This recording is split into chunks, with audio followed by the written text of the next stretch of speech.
على فين يا مرات ابني؟ كاكاو. مبروك على النقاب يا اختي. طب مش كنت قلت لي؟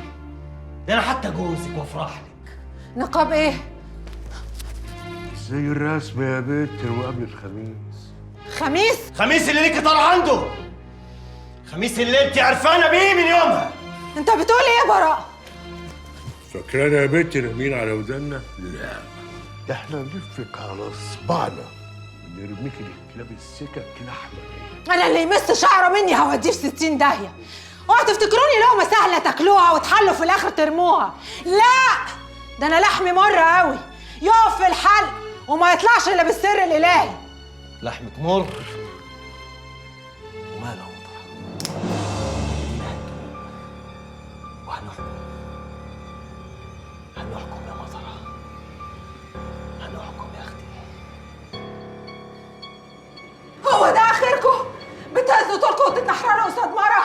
هي دي المرجله يا رجاله؟ والمره دي خانت العهد، واللي يخون يستاهل يا بنت. لا مش كده وبس يا حاج، دي خانت جوزها، خانت راجلها، وراحت رمت شرفه تحت رجلنا يا فندينا. اخرس خالص، انا اشرف من 10 زيك. انت لسه ليك عين يا بنت. اللي اختشوا ماتوا صحيح يا حاج. ليه؟ بتلوموني على ايه؟ بتعلقوا لي المشانق؟ علقوها لروحكم الاول. انا ما عملتش حاجه اكتر من اللي انتوا عملتوها قبل كده. ما خططش عتبة افندينا اللي لما انت خدت كفن ابنك ورحت رميته تحت رجليه بامر الباشا. وانت يا راجلي يا اللي مالكش غير في الجعجعه والصوت العالي، يا اللي اترميت تحت رجلينا البنت الرقاصه اللي سلمت لك تسليم اهالي. بتلوموني على ايه؟ ها؟ بتلوموني ان انا راح اخد حق جوزي؟ بتلوموني على ايه يا معلمين؟ ولما انت يا بنت حطيت ايدك في ايد خميس هتاخدي حقك ازاي؟ هاخد حقي منك انت.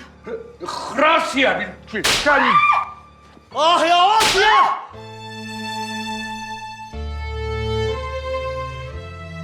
الجريمة تمت في منزل المتهم، وطبقا للثابت في تقرير المعمل الجنائي بعد المعاينة اتضح ان في عدة طلقات وجهت للمتهمة موكلتي سابقة على الطلقة التي أودت بحياة المجني عليه.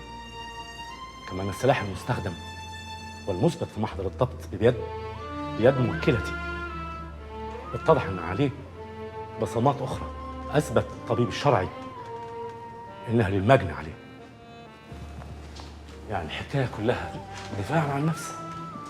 سيدي الرئيس، السادة المستشارين الأجلاء، السيد الزميل أبدى دفاعه عن المتهمة، ولكنه نسي أن المتهمة اعترفت في تحقيقات النيابة أن المجني عليه كان معتاد زيارتها في أوقات مختلفة، وذلك لكونه مدير الملهى التي تعمل به المتهمة سيد الرئيس. سيادة القاضي، إذا نظرنا إلى ملابسات القضية، بل إذا دققنا النظر فيها، سنجد إن الجريمة معكوسة. الوضع كله معكوس. القتيل مش ضحية، ولولا إن روحه صعدت إلى بريئها لكان مكانه الطبيعي وراء هذا القفص، ولوجب إعدامه بدل المرة 1000 هو وأمثاله.